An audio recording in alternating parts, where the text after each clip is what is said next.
Transitions. Transitions are times of change. They are part of everyday life and take place from the earliest years. Transitions occur as children move from home to setting, from room to room, from carer to carer, when moving from one setting to another, and during significant change in circumstance. The Early Years Framework highlights transitions as an important issue in children's lives, including the transition from home to an early years setting. It is vital that we support children during changes in circumstances and to consider that transitions in the lives of adults can have a major impact on young children, such as bereavement, illness, or family breakdown. Research shows that the way in which the first transitions are handled could potentially have a significant impact on the child's capacity to cope with change in the short and long term.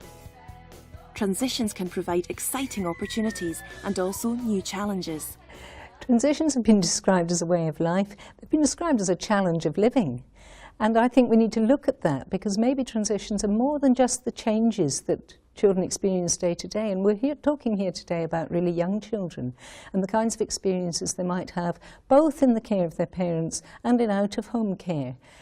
Maybe in private nursery provision, maybe in state-maintained provision, maybe with daycare or childminding. So there's a whole range of options open to families with young children and for supporting families with young children. But those changes in children's lives will mean that they're not always in the home environment. They might be at a mother and toddler group, they might be at something at the church hall, they might be at something in the community, they may be in statutory provision. They may spend a full day there or part of a week. So we need to look at what that experience is like. Those kind of changes happen for all children. They're normative, if you like. But when you come to the smallest children, we have to tread with great care. I've suggested in some of my work that the way the first transitions are handled may have an impact all the way through as children travel through their educational experiences and on into adult life in terms of their capacity to cope with what's new, their sense of self-worth and confidence to meet whatever's around the corner and to be resilient in that process. And these are words that we kind of have to unpick. What do they mean? We now know that a child's brain is programmed to look for relationships to help make sense of the world. We have a vital role to play in supporting young children effectively through their earliest experiences of change. This can most effectively take place when we provide opportunities for the baby or young child to establish warm and affectionate bonds with significant people and by developing environments that promote security and consistency.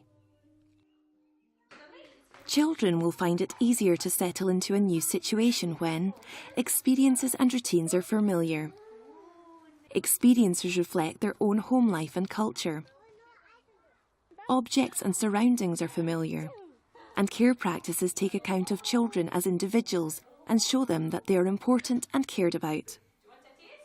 So we probably need partnerships within teams so that two, at least, of the early childhood workers know the children extremely well. And I think that derives from listening, observing, thinking about what you're seeing, not taking the immediate answer for what that behaviour is, but thinking a little bit more deeply. For the child who can't yet communicate verbally, what's their behaviour telling us? Classically, tired, dirty nappy, hungry. But it might be something else as well, so we need to know each child really well. Partnership working with parents and carers is key to supporting transitions effectively. Parents can support staff in getting to know their child, while staff support parents as they adjust to change. Home visits within Shotts Nursery Centre are central to everything we do. They're the starting point of getting it right for every child. It's based on the elements outlined within the Early Years Framework. To ensure that we get it right for every child, it's important that we visit the child with their parent in the safety and security of their own home before they step over the door within a nursery centre.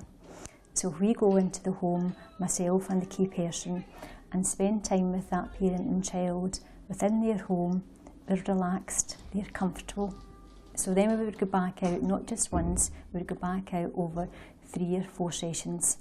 And again, that would be an agreement with the parent, because if the parent didn't want us to do that, then we wouldn't force that on them. But we've never had one parent or family who have said, no, we don't want you to come back into our homes. So then it's important for the key workers, not myself, for the key workers to go back into the homes and work with the parents to develop that engagement at home, that engagement with the child's learning and development at home. We would then invite the parent to come in to the nursery. The parent would come into the nursery with their child and they would be met by the key person that had been out at home with them. That key person would be that smiling face, that to say it's okay, come in, because there's a climate of trust and there's a climate of respect that have been built on from the home visits. So it's not just a one-off to say, here we are, your child has been given a place at Shorts Nursery Centre, so therefore we've come out, we've filled in the forms, so we'll see you in a day or two.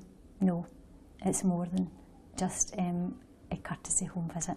It's building on the engagement of the child and parent at home so that we can bring it into the nursery and we can continue to build on that. Yeah, the home visits are great, and I think the kids always feel safer probably in their own home, in their own environment, and it's a less of a traumatic transition from being dropped off somewhere maybe where they're not familiar with somebody. I think it helps the children adjust to crossing over into the nursery environment better. I think it's important that the information is shared between the parent and the staff so that you can learn to help your child's behavior develop better, what skills they're good at, what skills they need to become better at, and I just think it's better for their education in general and their social adaptation. Getting it right for every child is the foundation for work with all children, where all those involved with the child have a responsibility to work collaboratively and share important information and observations. Having as full a picture of the child as possible is important when supporting young babies and children through changes in their lives. Transitions at Douglas Street start from a very early stage. We do home visits, and the key worker and a member of the management staff visit the house, and this builds up relationships with the family, and it's not just about the child, it's about the whole family. When a child comes to the nursery for the first time from the home visit, we'd be friendly and welcoming. On the first day, the parent brings along a book from the home visit, which is a welcome pack, and in that describes all their likes and dislikes, what sleeps they might have, what cups they use, so that we know the different things that are going to help us to help settle the child. We also speak to the parent to see how they like to be comforted, things in case they do get upset when their parent leaves the room. Then we'd show the parent round the building and introduce them to other staff in the building, so that if I wasn't around or the key worker wasn't around, they feel familiar with the other staff.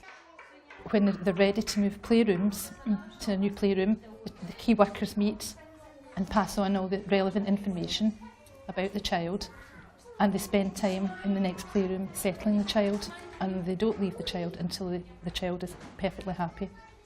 The key worker would explain to the parent that the child is now ready to move on to the next stage, and that key worker would introduce the parent to the new key worker and spend time introducing them and passing on any information that was relevant. 2 weeks before, Claire, the key worker, Sean, spoke to me, and she explained what's going to happen and how when he's getting moved, she will, first go and show him around, and she's going to stay with Sean the first day. And what she said was she will go and check, how he's finding it comfortable in the room, and she will stay if he's finding it hard and help him, support him till he's settled there. With pre-verbal children, knowing them well enough to understand their needs and wishes through interpreting gesturing, noises and expressions is important. It is crucial that staff support babies and young children through their first experiences of change. They can do this by inviting the parent or carer to stay with the child to support the child to settle, deliberately building shared memories that can be revisited with individuals and in a group, providing warm and affectionate opportunities for talk and discussion, stories and play, which help children to express their feelings. Being closely observant of gestures and body language and tuning into what the baby or young child is trying to tell them. Showing through physical contact that they are aware of the child's needs, through holding out their arms, through a hug, by picking their child up, and by providing a safe and secure lap for the child to sit in. Providing opportunities for siblings to see one another regularly throughout the day and not be separated for entire sessions. Setting aside time to plan for and ensure smooth transitions. Adopting the getting it right for every child approach by working closely with all other adults who are involved with the child and making sure that effective and ongoing communication takes place. It is important that there is continuity and consistency of approach across different parts of an early years setting because of the many different experiences children may have in just one day. For small children, the interaction with the adult is absolutely supreme, and that has to be more than just kind of massaging and managing the workplace, to look tidy, to make sure we're meeting the kinds of standards we know we have to meet. We'll meet those if we look in ourselves for the qualities of engagement with small children. And that means talking with them. That means sitting alongside them, down on the floor with them, not always monitoring from a great height, but being there down on the floor with children. Some of the best practice I've seen is in floor play with small children, where there's a reflecting back. You know, our conversations don't have to be full of questions, unless we want to know something that we don't know the answer to. It can be about reflecting with children, it can be about sharing experiences, it can be about bringing our own photographs in, as well as making photograph collections for the child to build a bank of memories. Those memories are really important. I think we can play a very important role for children in kind of building up a life book. And you might do that for every child, or it might be simply a life book approach, where you're reflecting back, you make sure you're knowledgeable, you think about, if the family's been on a holiday, how you can relate that to what you're doing day to day with the child. It might be what kind of food they ate if they went away. It might be using photographs to remind them, so that there's a link, a marriage, between their out-of-home care experience and their time with their families. So interaction, the quality of engagement, being companionable, which means also being loving, being knowledgeable about the child through watching and listening, that if an adult is responsive to you in ways that are positive and warm, then you mirror that back in your early life, maybe towards other children, maybe just in that exchange within the relationship. How do you manage the transition process from home to setting, acknowledging that the separation experience for babies and parents may require support? Through consultation with parents and children, discuss ways in which you could develop and improve transition experiences for children and families.